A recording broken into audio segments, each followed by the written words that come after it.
I particularly like this Monday morning. It's Easter Monday. Well, it's a holiday, supposedly, but we don't have holidays. It's a tough job, but somebody has to do it, and it happens to be us. Welcome, Plus Sports and Plus TV Africa. My name is Wale Scott. Now, let's go straight into the most important thing for me on the show this morning. Now, four members of the Atlanta 1996 Olympic Games football squad who won gold at the events have appealed to the Lagos State Governor, Babajide Sanwo-Olu, to also give them apartments at the new Prince Abiodun Ogunleye housing estate in Igbogbo, Ikorodu.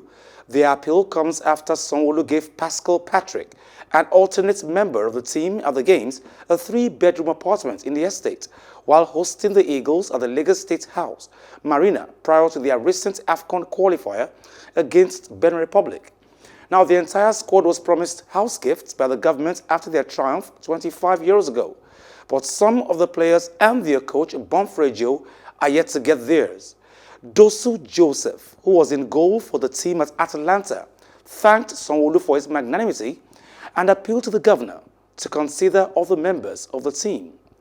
Former Super Eagles captain and coach Sunday Ulisse said, "It's a good gesture from the governor of Lagos State to reward my former teammates, Pascal, but it will be awesome to reward all the members of the team who made history for the country 25 years ago." Now, Emmanuel Amunike, who scored the winner in the final as Nigeria came from behind to beat Argentina 3-2, said collectively the team needs to be rewarded the same way.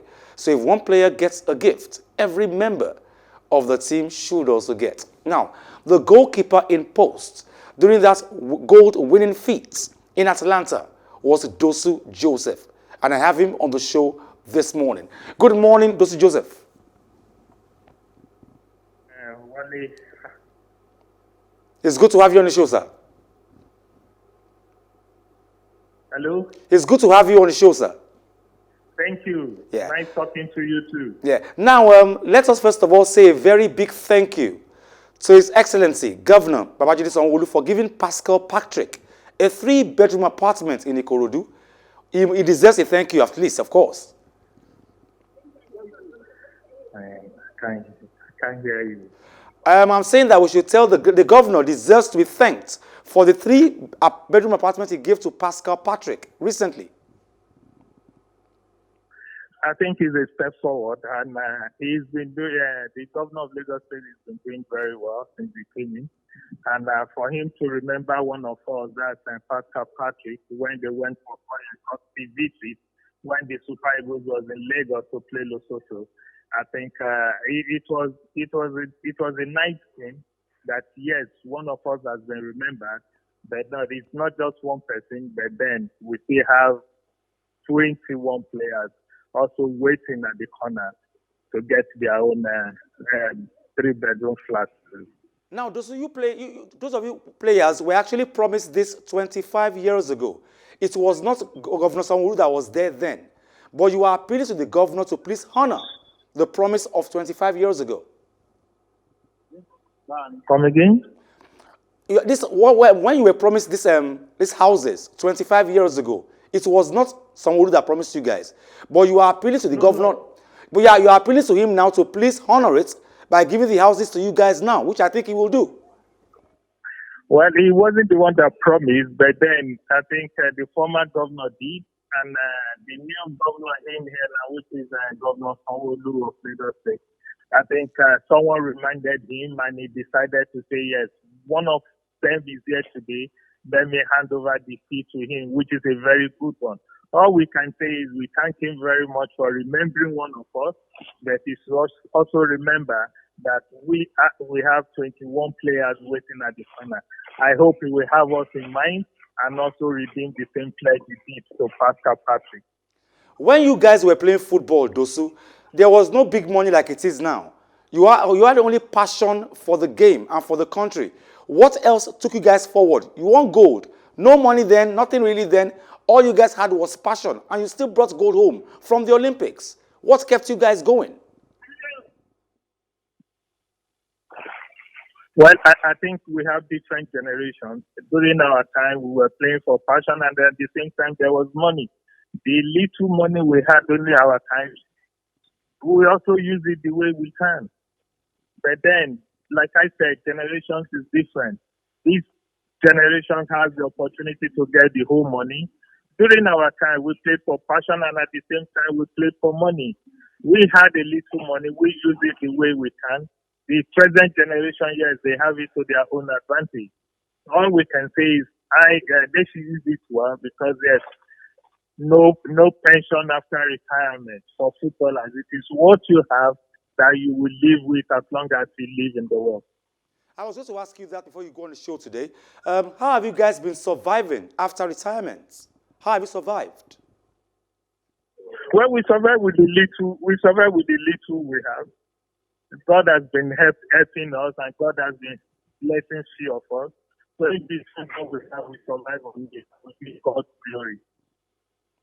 I want to thank you very much for coming on the show this morning, Dosu Joseph. Thank you very much. And we hope that our good governor. Thank you for having me. We hope our good governor is listening and he will expedite action on ensuring you guys all get your promised houses in due time. Now I have Wale Adekoya, Prof, on the show this morning. Good morning, Wale. Yeah, good morning, Wale Scott. You heard Dosu Joseph now, and he says, well, hopefully the governor will remember the rest of them, that they are 21. He has given one from the promise. There are 21 players waiting in the corner to collect their own from 25 years ago. Wow, it is unbelievable to think that golden moment, that wonderful night, unforgettable, indelible, when a bunch of young, patriotic, dedicated men, they came together to change the narrative. They changed the game completely and did what nobody ever expected. That precious Olympic gold medal. Here we are. Thank God that somehow somebody has decided the time is now. It's better late than never. You have said it all by saying there were 21. We still have 21 members left. You can only appeal to the governor of Lagos State that has started a wonderful job. So let them complete it, so that history, posterity, and prosperity will not forgive them. And Lagos State has a way of getting these things done. So I'm happy that somebody opened the fire and said that these people who were 25 years younger than, they are 25 years older now, they should be remembered. I'm so excited that this is happening, and I will be happier if the other 21 are so compensated. Okay, let's go down straight to Edo State. Now, finally it has begun. And some good news. Champions Delta State began the Edo 2020 National Sports Festival on a bright note when they won the first gold medal of the competition in the 80-kilometer cycling race for women on Sunday morning, that's yesterday. Now, Ese Okpesaraye beat 12 other cyclists at the finish line to enter into the history books as the first gold medalist of the 20th edition of the National Sports Festival. Cycling continues today with the men and women's 1,000 meters individual pursuit for 2 gold medals on the slot. I'll come to the COVID test later, okay? Now, Wale, let's come to that first off. The competition has begun, but it will be opened tomorrow officially by the Vice President, His Excellency Yemi Osinbajo. But till then, 1 gold medal has been won already in cycling by Delta State, defending champions. Wale, it's like these Bell people, we need to do something about them. When it comes to sports, they just have a way of selling the show. But it's okay. In spite of COVID-19, it is so heartwarming that we can still have this competition. The old people, the petty traders, the marketers, the big investors, everybody. It's a win-win situation for us. Yes, medals have been won. That's the tradition of a sports festival. Some events will always start before the main event. And to think that the number 2 season will be gracing the event to open it formally, I think what we thought to be a shame is actually turning to be a grace for motherland Nigeria. I'm happy, I'm excited, and I say congratulations to all of us. Now, I wanted to mention this. I'm impressed by the way the governors and the state governments across Nigeria have actually encouraged the athletes to the sports festival. First, it was Ganduje who gave his team, his contingent, 22 million to execute this. And of course, Delta State says for every gold medal, 1 million naira. For every silver, 500,000. For every bronze, 250. Which means this lady who won this gold medal is 1 million naira richer already. I think it's good encouragement for the athletes when their state government makes promises like this and fulfills them. They will do better now and next time. Well, that's the way to go. That's the way to go. I hope, I'm sure some people are listening to us this morning. Forget about election coming. You begin to dole out, buy this, buy that, buy garri for people. This is an expo. It's an open way for success. Sport is king. It's a way. It is an all-encompassing, all-involving, and all-accommodating venture. Please, governors, please, leaders, please, investors. This is the way to invest. And for those who have done it, wonderful, it can only be better. Now, 10 athletes who tested positive for COVID-19 at the ongoing Edo 2020 National Sports Festival have been placed in isolation. Speaking with journalist Dr. Andrew Obi, the incident manager, COVID-19 response, Edo State stated that 7 of the athletes had been moved to the Stella Obasanjo Isolation Center, where medical personnel are attending to them. The remaining 3, according to Dr. Obi, tested positive Sunday morning. Now, Kogi State Governor at a point said he didn't believe in COVID-19, so his people are not going to get the COVID-19 the vaccine. Eventually, he agreed, they got the vaccine, but 10 of the athletes are positive for COVID-19. 3 of them are from Kogi State. What does this say? Well, it's shocking. I just hope that the governor will not he will not bite off more than he can chew. COVID-19 is a global phenomenon. You can say that the World Health Organization, they were so reluctant. Before we thought it was a China thing, then it became an epidemic. The WHO took so long time before classifying it as pandemic. And from that moment, every responsible leader, religious, political, social, we must queue, we must align. Because the only thing you can do is to err on the side of caution. So, be that as it may, here we are. I'm sure the Kogi State Governor and Kogi people, will have seen the bigger picture now that there's fire on the mountain.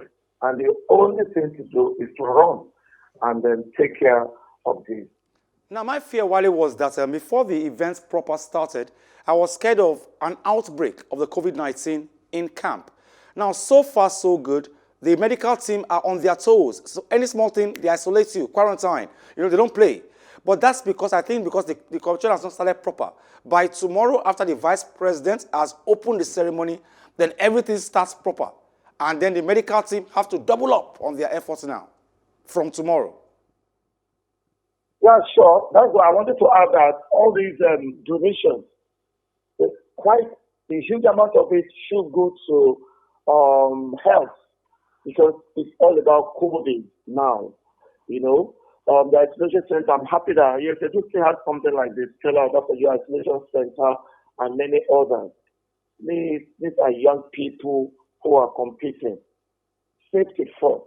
And so far, they just believe that something better will happen. And we are lucky, the COVID vaccine are here. And this Africa, this Nigeria, where we know that the mortality rate is not like what we have in other part of the world. But we should not rest on our own. The isolation must go on, the testing must go on, and whenever we see a danger, we should just keep it and keep it in the ball. I still have my fears because look at the cyclists, for example. I showed you pictures of the cyclists a few minutes ago. Most of the races they will run are on the streets of Benin, not inside the hall, because it's not as big as 1,000 meters. So they go to the road, And then even if the players are tested and they don't have COVID-19, what about these people? The people who are watching, the people who are standing on the road, watching them and clapping for them, they have not been tested. Are we not still risking COVID-19 at this point?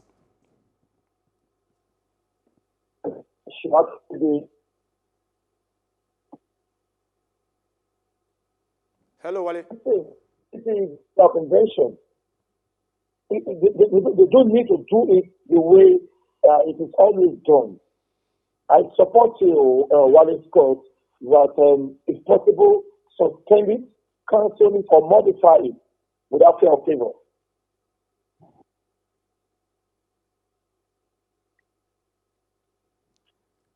I think somehow the network is not very... Wale, can you hear me? Okay, Wale, I'm back. Okay. I can hear you. Hello, Wale. I can hear you. Go on. Yeah, I was saying that not like that can actually open the athletes to the community. Of course, the level of equipment of the athletes will not be the same as the ordinary people. True. So I'm saying that sports like that should be identified and either cancelled outrightly or modified the way they can handle it. They don't need to do it because necessity is the mother of invention. Because I mentioned before this competition, and I got a lot of tweets, a lot of insults from people when I said any sport that is going to take them to the public, into the communities, should be scrapped entirely. I know how much insult I got, though, for saying that, but I just feel that if you have to expose them to the community, do it right. If you can't do it right, leave the sports out and do the ones that are going to be done inside the indoor.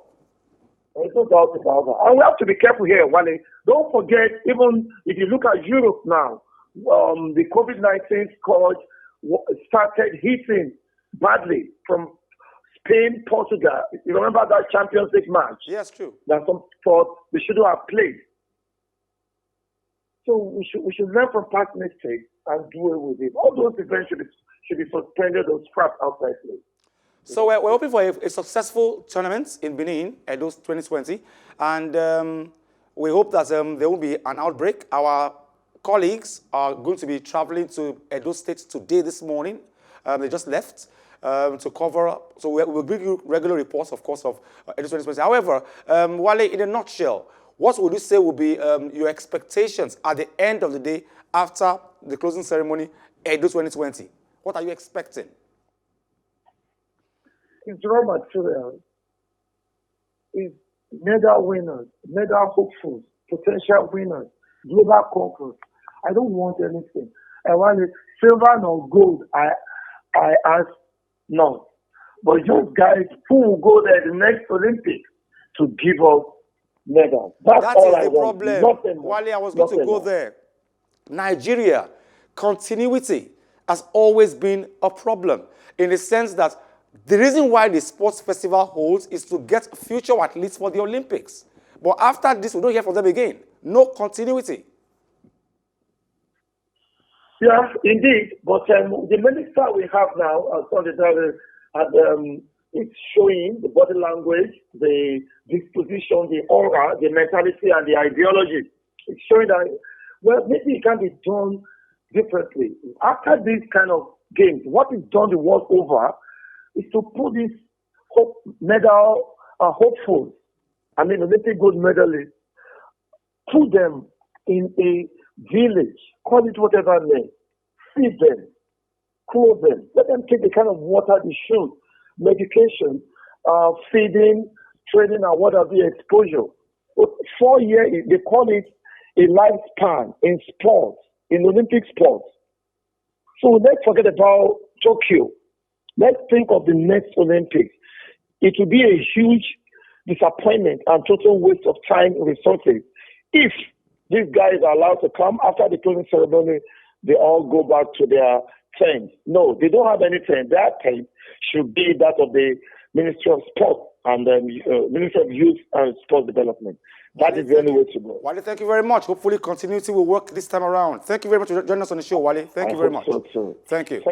Now, Leon Goretzka's first goal was enough to give Bundesliga leaders Bayern Munich a crucial 1-0 victory at second-placed RB Leipzig on Saturday, as they opened up a 7-point lead at the top and edged closer to a 9th straight league crown. Leipzig were the better team but were wistful. In contrast, the Bavarians, without injured top scorer Robert Lewandowski, were brutally efficient to earn the 3 points after Goretzka fired in from Thomas Muller's 15th assist of the season. No team has lost the title after leading by 7 points after the 27th match day and with 7 games remaining. Let's watch some highlights of the matches in the Bundesliga.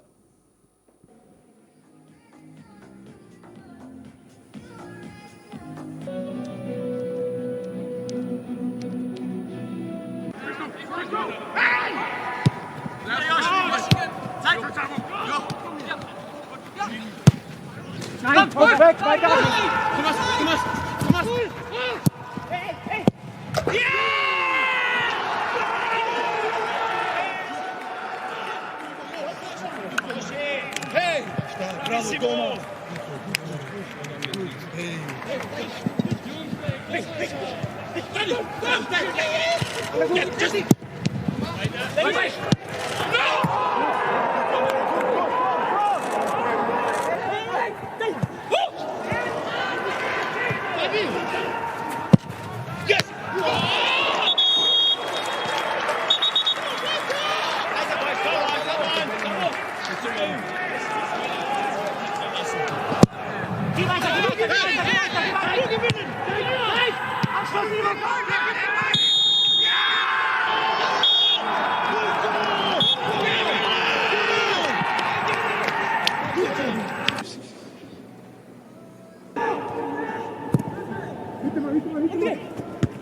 Bravo, Thomas!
Matches played over the weekend in the German Bundesliga. Now, Hubert Hurkacz continued to make himself at home in Florida by defeating Jannik Sinner to win the Miami Open on Sunday yesterday. Now, Hurkacz, 24, became Poland's first ATP Masters 1000 champion with a 7-6-4, 6-4 victory over the 19-year-old Italian. Hurkacz dispatched Sinner in 1 hour and 43 minutes for his second tournament victory of the year and third ATP Tour title overall. Hurkacz also won the Delray Beach Open in January.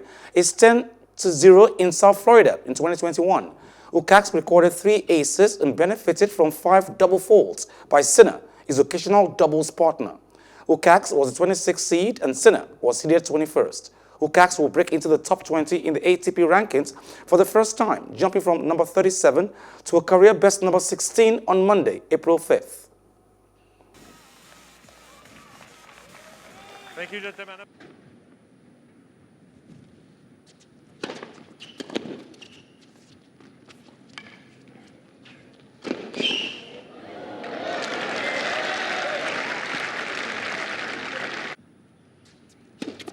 Yeah, I mean, it feels incredible. I mean, it's tough for me to say anything now, but I mean, I'm so happy and yeah.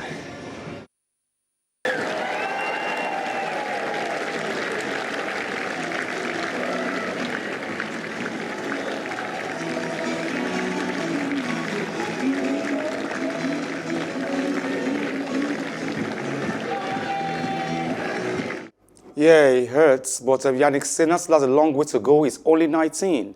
That's all we can take on the show today. Thank you very much, Dosu Joseph. Thank you very much, Wale Adekoya, for being on the show today. Join us same time tomorrow for another edition of Plus Sports on Plus TV Africa.